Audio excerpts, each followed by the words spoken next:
mundanos e mundanas do meu coração. A aula de hoje é para você que quer um resumo sobre processo penal para a primeira fase da OAB. Eu tenho certeza que se você está aqui na nossa segunda aula, na nossa primeira semaninha de resumo, você é merecedor de conseguir aprovação na primeira fase da OAB. Você está aqui, você escolheu estar aqui estudando, ao invés de fazer qualquer outra coisa que você poderia estar fazendo. Então eu tenho certeza absoluta que você vai conseguir a tão sonhada aprovação. Mas para isso a gente precisa estudar, pegar firme nessas 5 semaninhas que a gente vai ter aí de resumo tanto de direito penal quanto de processo penal. Eu tenho um convite para te fazer, eu esqueci de fazer na primeira aula, mas eu quero fazer aqui para você hoje. Eu criei um cronograma gratuito de 30 dias para a OAB.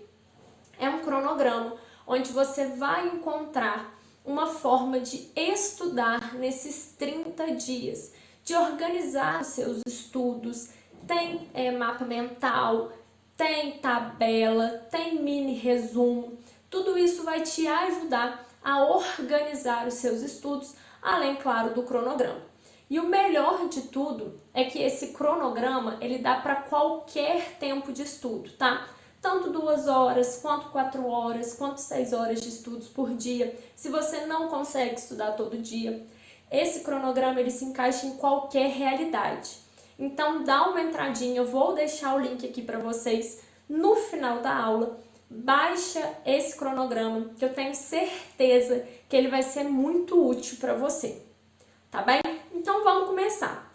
Quais são os temas que a gente vai falar na nossa aula hoje? Os temas que a gente vai falar são ação penal, procedimento e competência, beleza? Esses 3 temas já são suficientes para encher o nosso cronograma da nossa aula de hoje e eles são muito importantes para a prova de processo penal na primeira fase do OAB. Lembrando que, ao final da nossa aula, eu vou ler algumas questões de processo penal que caíram na OAB e que mostram exatamente como que é cobrado esse conteúdo que eu passei para vocês. Tranquilo? Então, vamos ao que interessa, vamos começar. Vamos lá, deixa eu abrir aqui o nosso roteiro. Vamos começar, então, com ação penal. O que é, gente, a ação penal? A ação penal é aquilo que vai provocar o Estado para exercer a sua função jurisdicional, tá bem? Então, a ação penal é a provocação, é a partir da ação penal que o Estado é provocado a exercer essa função jurisdicional. E como é que vai ser provocada essa função jurisdicional? É aí que entra a importância para a prova do OAB, tá? Existem 2 tipos de ação: a ação pública e a ação privada. Qual é a diferença da ação pública para a ação privada?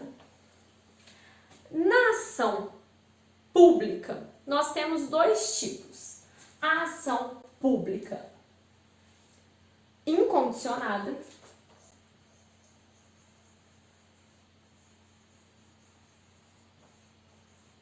e a ação pública condicionada. E na ação privada? Bom, na ação privada eu tenho a ação privada propriamente dita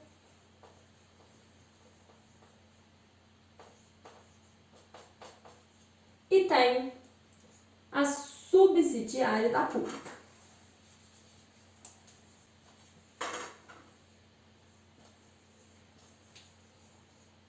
Beleza. Esses termos são importantes para a primeira fase do OAB e você tem que saber identificar, tá? Vou começar a explicar para vocês. Ação pública incondicionada. Ação pública incondicionada é a regra. Praticamente todos os crimes são de ação pública incondicionada. O que isso quer dizer? Isso quer dizer que a ação ela vai se iniciar através da denúncia do Ministério Público. Ou seja, o Ministério Público vai oferecer a denúncia e aí inicia-se a ação penal. Tranquilo? Atenção! Na ação pública incondicionada, independe da vontade da vítima. Mesmo que a vítima não queira que aquele criminoso seja responsabilizado, ele não tem opção. Aqui, o dono da ação penal é o Ministério Público e ele tem total liberdade e obrigação de ingressar com a ação penal. Já na ação pública condicionada,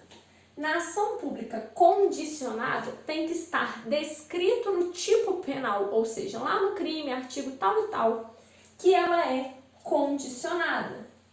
Então, tem que estar escrito no tipo penal. E o que é essa ação condicionada? Ela é condicionada à representação. Então, tem que ocorrer a representação da vítima para que aí sim o Ministério Público possa oferecer a denúncia. Então, gente, o Ministério Público continua sendo autor da ação penal? Sim, continua sendo proprietário da ação penal. Por quê? Porque ela continua sendo pública. Ele ainda vai oferecer a denúncia. Contudo, ele só pode oferecer a denúncia se a vítima representar. Então, aqui tem a vontade da vítima. E quais são essas hipóteses? Apenas nas hipóteses em que tem no tipo penal. Qual é o exemplo mais comum de crime condicionado à representação? Lesão corporal leve ou culposa.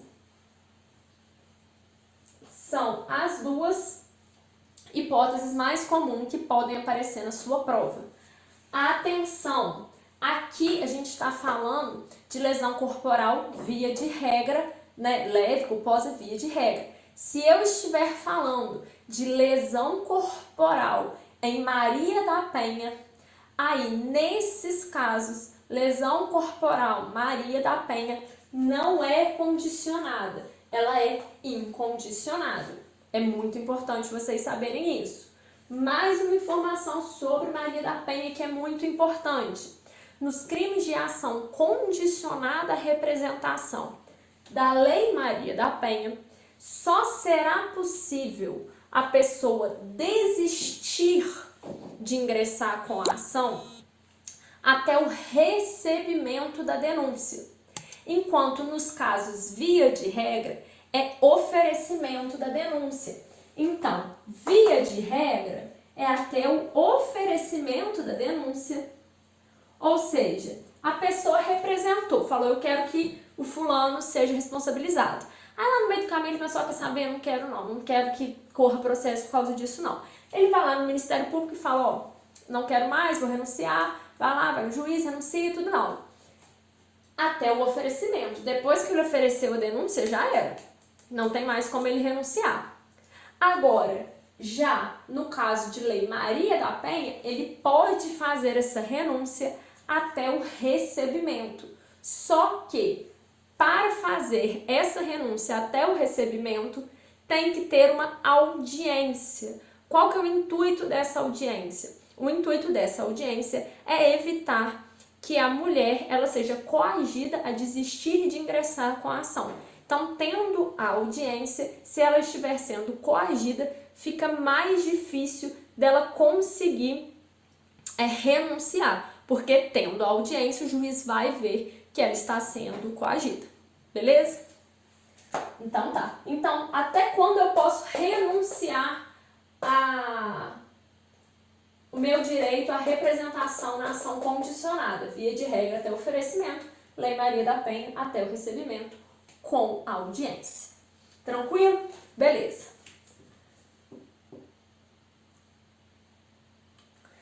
Quais são os prazos que a gente tem para ingressar com a ação? Bom, a ação pública incondicionada, o prazo para ingressar com a ação é até de 15 dias após o recebimento do inquérito. Contudo, caso ultrapasse esses 15 dias, ele poderá continuar oferecendo a denúncia até a prescrição do crime, até prescrever. Tranquilo? E na condicionada? Não. Na condicionada, ele tem que representar até 6 meses. Então, a representação tem que ocorrer até 6 meses depois que ele souber quem é o autor do crime. Então, descobriu quem é o autor do crime, ele tem 6 meses para representar contra o acusado.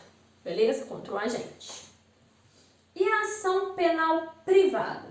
Na ação penal privada, o titular da ação é a vítima. Nesse caso, vai se iniciar a ação não mais por uma denúncia, mas por uma queixa-crime. Então, através da vítima, por seu advogado, você vai entrar com uma queixa-crime contra aquela pessoa. E quais são os crimes de ação penal privada? Os crimes de ação penal privada também tem que estar descrito no tipo penal. E principalmente o que mais cai para vocês é os crimes contra a honra, injúria, difamação e E, gente, qual que é o outro crime contra a honra? Enfim, injúria, difamação e o outro que eu não consigo lembrar de jeito nenhum. Tá. Subsidiária da pública. Subsidiária da pública vai acontecer quando o Ministério Público, eu não falei para vocês que eles têm 15 dias após o inquérito policial para ingressar com a denúncia, oferecer a denúncia? Caso ele não ofereça a denúncia dentro desses 15 dias, é possível que a vítima ofereça, através de seu advogado, a partir da inércia do MP, dentro desses 15 dias. Então, passou 15 dias, o Ministério Público não ofereceu uma denúncia, então nós podemos oferecer uma queixa-crime subsidiária. A queixa-crime, ela é muito parecida com uma denúncia, ela tem que ter os mesmos requisitos de uma denúncia, ela serve para a mesma coisa. Então, se o Ministério Público ficar inerte, a vítima pode oferecer a queixa-crime subsidiária. Quais são os prazos? Bom, para oferecer a propriamente dita, são 6 meses a partir do conhecimento do autor e a mesma coisa a partir dos 15 dias de inércia do Ministério Público. Falou em inércia do Ministério Público, você já sabe que é queixa-crime subsidiária. Beleza? Observações importantes sobre legitimidade. Quem tem legitimidade para representar ou para ingressar com a queixa-crime? Bom, tem legitimidade o ofendido ou representante legal do ofendido. Caso o ofendido tenha 18 anos ou apresentar uma deficiência mental, ele poderá ser representado pelo seu representante legal. Caso, antes do menor de 18 anos, foi vítima de um crime, os pais, os representantes não quiseram ingressar com uma ação, esse prazo começa a contar a partir dos 18 anos. Então, completou 18 anos, ele tem ainda 6 meses para apresentar a queixa-crime ou apresentar a representação, tá? Ou representar, beleza? Ocorrendo a morte do ofendido, ou quando ele é declarado ausente pela justiça, então o direito de representação vai passar para o cônjuge, para o ascendente, para o descendente ou para o irmão. Beleza? Esses são as pessoas legítimas para representar ou para oferecer uma queixa-crime. Tranquilo? Atenção para uma coisa. A ação penal pública, ela é divisível. A ação penal privada é indivisível. O que isso quer dizer? Não é possível na ação penal privada o agente, a vítima, escolher contra quais acusados ela vai ingressar com uma ação. Ou seja, ela ou ingressa contra todos os acusados ou ela não ingressa contra ninguém. Ela não pode escolher, eu quero ingressar contra Marcos e Fernando, mas eu não quero ingressar contra Thalita. Você não pode. Ou você ingressa contra todo mundo, ou você não ingressa contra ninguém. Essa ideia, esse princípio, ele existe para evitar que as pessoas façam aquela justiça, aquela vingança privada. Então, você tem que entrar contra todo mundo. Beleza? Segunda opção. Segunda observação. Ação pública, ela é obrigatória, ela é indisponível. Já a ação penal privada, ela é disponível. Então, ele pode abrir mão da ação até a sentença. Beleza? Tranquilo? Aqui ela é obrigatória, ela tem que acontecer. Aqui ele pode abrir mão até a sentença. Beleza? Então vamos lá. Procedimento. Vamos falar agora sobre procedimento. Deixa eu fazer assim uma observação enquanto eu apago o quadro aqui para vocês. Quando acontece suspró, perdão do ofendido, transação penal, tudo isso ocorre a extinção da punibilidade do agente, correto? Se ocorre a extinção da punibilidade do agente, é possível ingressar com uma ação contra aquele crime novamente? Não, não é possível, tá? Então pode aparecer para vocês alguma questão desse tipo, ou pode dar continuidade no processo? Não. Se ele realizou todos os requisitos da transação, todos os requisitos do suspró, então nesse caso será extinta a punibilidade dele, não poderá ingressar uma outra ação por aquele mesmo motivo, nem dar continuidade na ação. Beleza? Então tá. Procedimento. Bom, o que é o procedimento, gente? Procedimento é o caminho pelo qual a ação penal vai percorrer. Então, procedimento é o caminho pelo qual o processo vai correr. O processo ele vai ter etapas a serem cumpridas. E é o procedimento que vai dizer quais etapas são essas. Então, a gente tem o primeiro procedimento, que é o procedimento comum, e o procedimento especial. No procedimento comum, a gente tem o ordinário, o sumário e o sumaríssimo. O ordinário, o sumário e o sumaríssimo. E nós temos os procedimentos especiais. Atenção aqui. Sempre que tiver um procedimento especial, ele vai prevalecer ao procedimento comum. Se dentro do procedimento especial não tiver todas as etapas de um processo, aí sim, subsidiariamente, a gente vai usar um desses procedimentos do procedimento comum.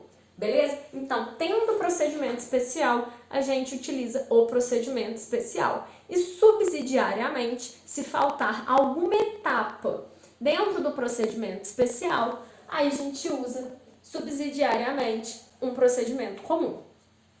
Beleza? Então, sempre o procedimento especial, depois o comum. Beleza. O ordinário. O ordinário vai ocorrer quando a pena máxima é igual ou superior a 4 anos. O sumário, quando a pena máxima é maior que 2 e inferior a 4. E o sumaríssimo, quando a pena máxima é até 2 anos. O sumaríssimo, a gente está falando aqui do GCRIM. O que você precisa saber aqui sobre procedimento especial, que é muito importante. O rito sumaríssimo, ele vai acontecer nos crimes de menor potencial ofensivo, ou seja, de pena máxima até 2 anos. Porém, a gente tem aqui uma hipótese que não incide o GCRIM. Qual hipótese é essa? Lei Maria da Penha. Quando a gente estiver falando de Lei Maria da Penha, não vai incidir o GCRIM. Beleza? Próxima informação que eu preciso dar para vocês.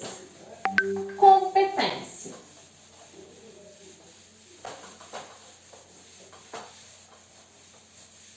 Competência é algo que cai bastante na primeira fase da OAB. Competência.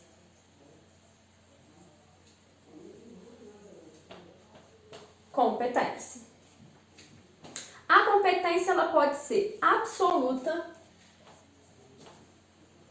ou relativa.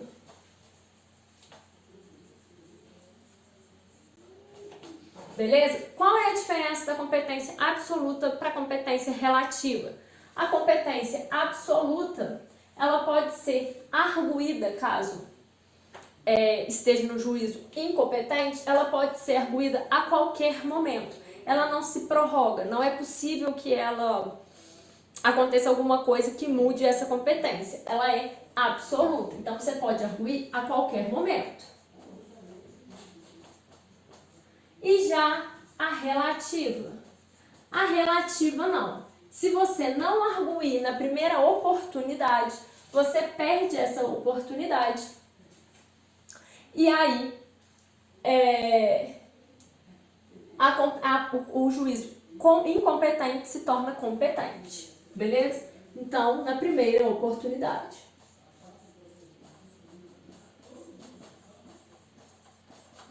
Tranquilo. Vamos lá. O que vai determinar uma competência? A primeira coisa que vai determinar a competência é o lugar onde se consumou ou onde ocorreu o último ato da infração. É a primeira coisa que vai determinar. Então, se um crime aconteceu, foi consumado em Juiz de Fora, qual que vai ser a competência? O juízo de Juiz de Fora. Beleza? Segundo, caso não se saiba o lugar da infração onde ocorreu sua consumação ou o último ato, será o domicílio ou a residência do réu. Então, o domicílio e a residência do réu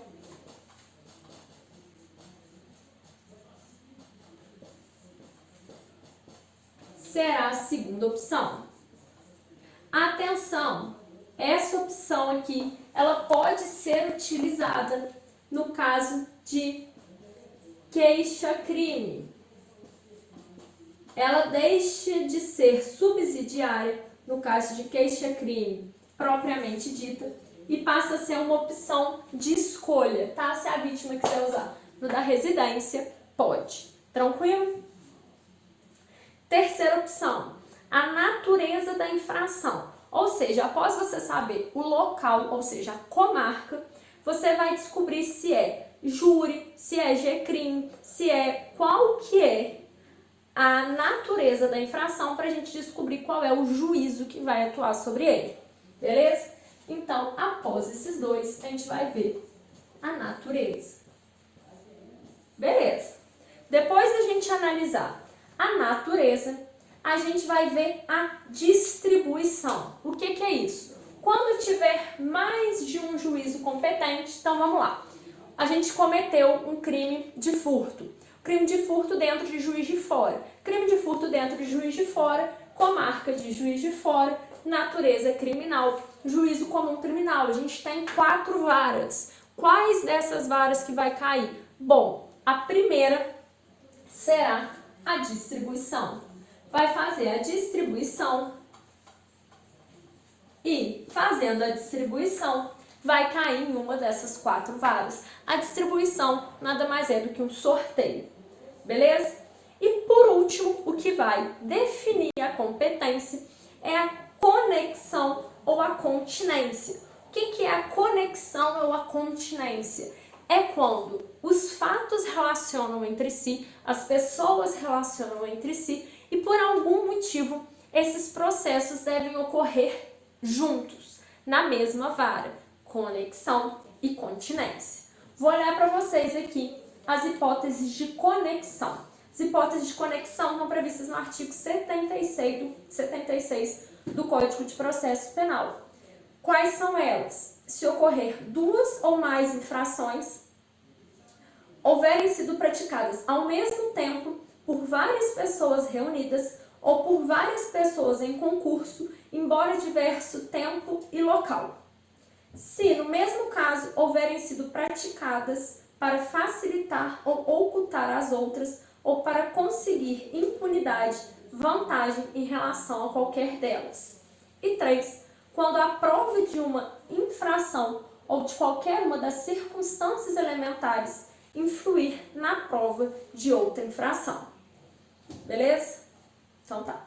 Então, se ocorrer um crime com várias pessoas reunidas, embora seja lugar e tempo diferente, mas for uma contra as outras. 2. Quando tiver sido praticada para facilitar ou ocultar um crime ou ter vantagem em relação a outro crime. E quando a prova de uma infração for uma circunstância elementar para outra. Beleza? E a continência? Bom, a continência, a primeira hipótese é 2 ou mais pessoas forem acusadas pela mesma infração. Então, por exemplo, num concurso formal. 2. Quando houver concurso formal de crimes, erro de execução. O que seria o erro de execução? Quando a pessoa, além de atingir quem ela queria, atinge outra pessoa. E resultado diverso do pretendido. Ou seja, quando, além do resultado pretendido, esse agente comete um outro resultado, tá bom? Nesses casos, eles serão julgados juntos. Beleza, e aí se houver conflito, porque está julgado em um, está sendo julgado em outro, qual juiz que vai pegar esses 2 processos para julgar? O que vai puxar? Porque a continência e a conexão é exatamente que 2 processos sejam julgados juntos. Então, se tiver um em uma vara, em outra vara, o que vai fazer com que eles sejam julgados juntos? Bom, o crime mais grave, então quem estiver com o crime mais grave vai ficar com a incumbência de julgar todos. Quem tiver o maior número de infrações e, por último, o juiz prevento, quem já teve contato primeiro com aquele processo, tá? Falando em prevenção, a prevenção é o último requisito de competência. Então, após passar pela distribuição, conexão e continência, a gente tem a prevenção, tá? O juízo prevento também terá prioridade, ou seja, aquele juiz que teve a primeira conexão, o primeiro contato com aquele processo, que teve a primeira decisão naquele processo, ele vai ser o juiz prevento e por isso ele vai ter a obrigação de julgar aquele processo. Tranquilo? Então a gente segue essa ordem. Falando dos 2 últimos requisitos de competência. Então, falamos sobre distribuição, falamos sobre conexão e continência. Então, puxa, conexão e continência.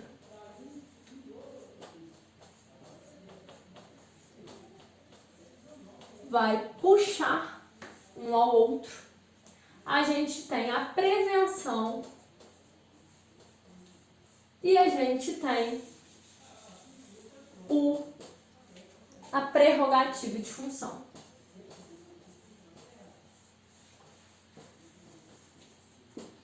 Beleza. A prevenção nada mais é que aquele juiz que teve o primeiro contato com o processo, que fez uma decisão com aquele processo, ele será o juiz responsável por julgar. Beleza? Então, após todas aquelas vem a prevenção, o juiz prevento. Por último, prerrogativa de função. Quando tem a prerrogativa de função, ele tem que ser julgado dentro dessa prerrogativa. Aqui nós estamos falando dos políticos. Então, sendo um político, ele tem a prerrogativa de função e aí ele deve ser julgado dentro da prerrogativa de função. Beleza? Agora a gente vai falar sobre impedimento e suspeição. O que é impedimento e suspeição? Impedimento e suspeição é quando o juiz competente, então ele preencheu todos esses requisitos aqui que eu falei com vocês, ele ainda assim não poderá julgar o caso.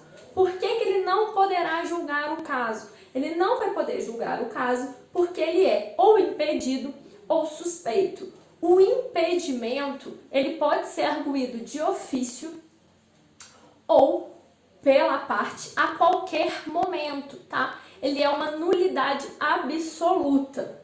Já a suspeição, ela é relativa. Então, se não for arguída no momento correto, não há mais a possibilidade de ocorrer aquele pedido. Beleza? Quais são as hipóteses de impedimento? Eu vou ler aqui para vocês. Quando tiver o cônjuge ou parente consanguíneo ou afim na linha reta ou colateral até o terceiro grau, como defensor, advogado, Ministério Público. Então, se você tiver uma dessas pessoas atuando aí como advogado, órgão do Ministério Público, defensor, auxiliar na justiça, enfim. Quando ele próprio tiver desempenhado qualquer uma dessas funções que eu acabei de falar com você, ou tiver sido testemunha do crime. Se tiver funcionando como juiz de outra instância, pronunciando-se de fato ou de direito sobre a questão. Então, se ele já se pronunciou sobre aquilo em outra instância, sobre aquele crime, ele não poderá atuar naquele processo. Beleza?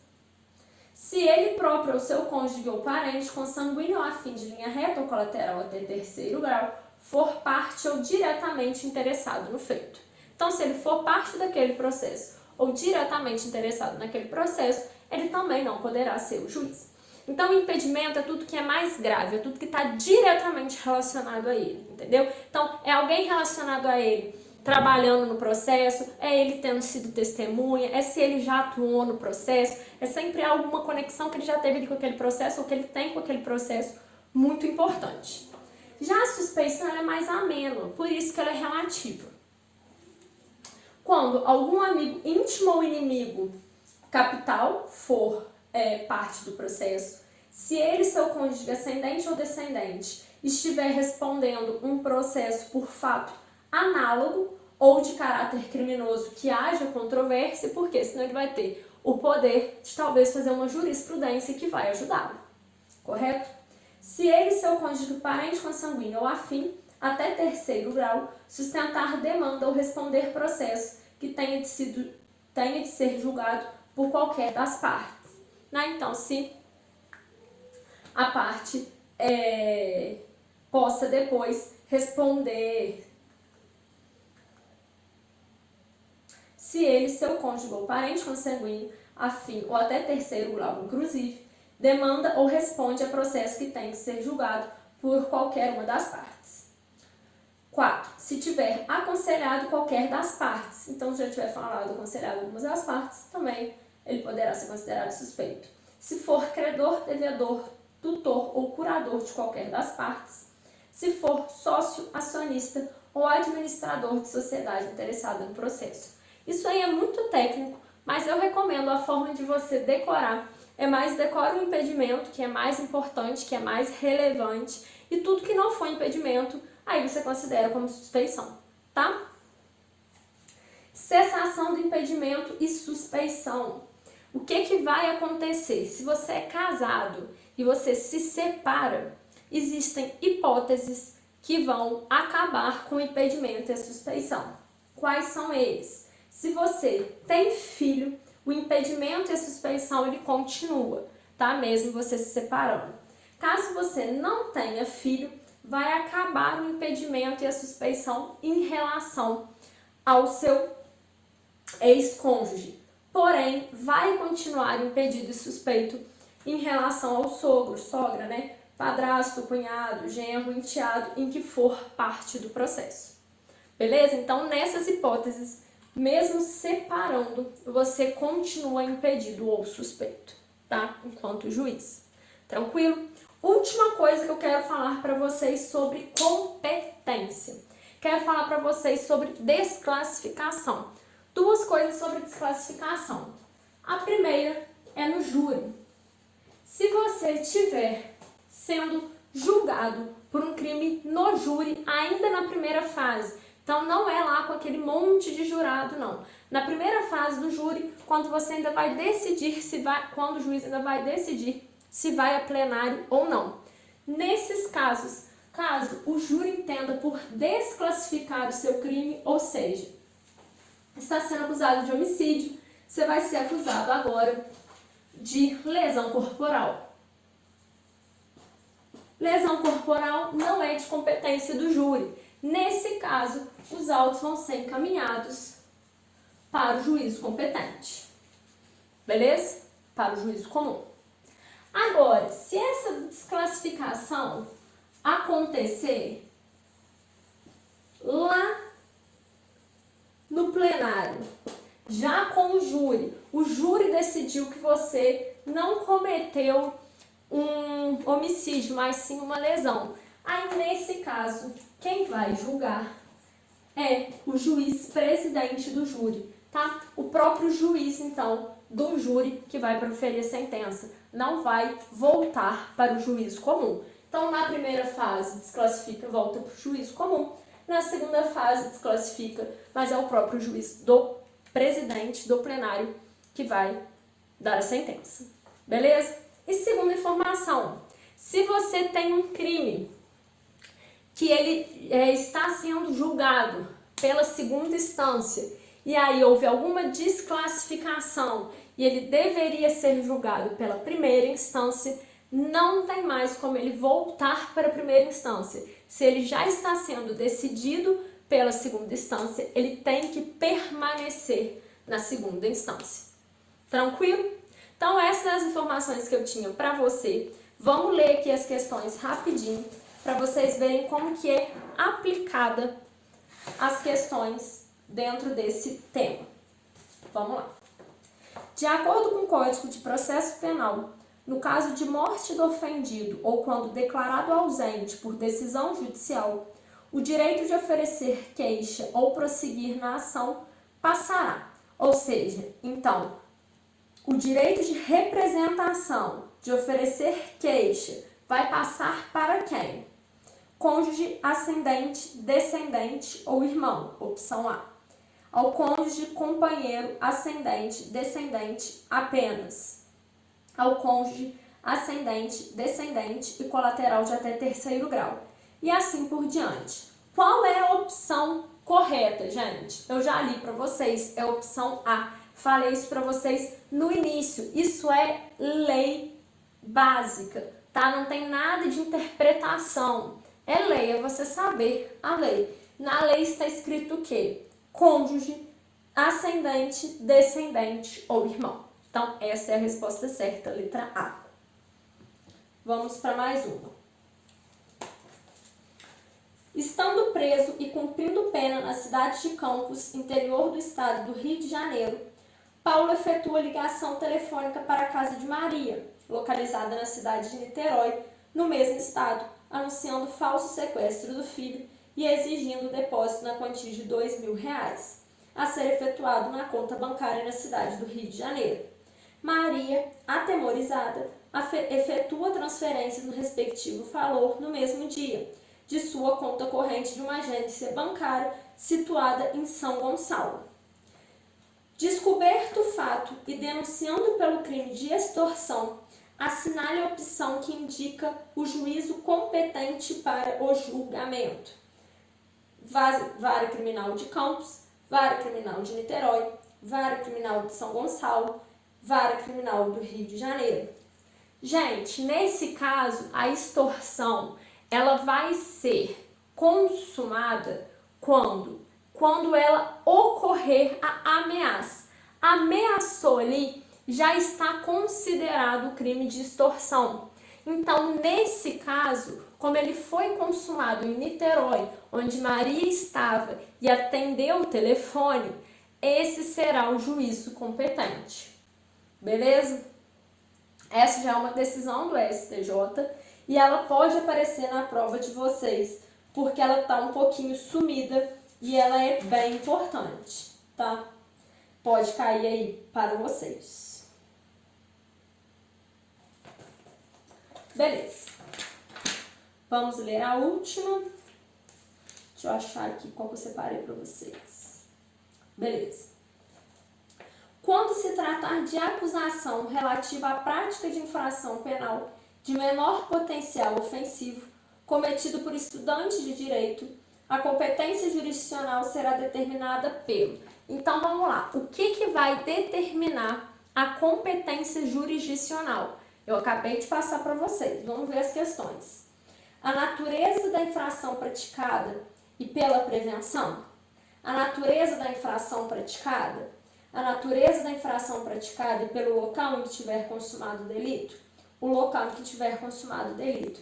Cara, as duas primeiras que vão decidir vai ser o local da infração e a natureza da infração. Beleza? Essas duas vão ser as principais para que seja possível de você definir qual vai ser a competência. Está na ordem. Então, assim sendo, a resposta correta é a letra C. Beleza? É isso. Essa é a nossa primeira aula de resumo de processo penal. Aí faltam apenas 4 aulinhas de processo penal para fazer com que você esteja preparado 100% para fazer sua prova da OAB no domingo. Beleza? Então aguardo vocês na terça-feira para a gente assistir a nossa aula de direito penal e na quinta-feira para a gente assistir a nossa aula de processo penal. Tá chegando, a gente não pode desistir agora, tá muito próximo do fim. Beleza? Conto com a presença de vocês e até a próxima.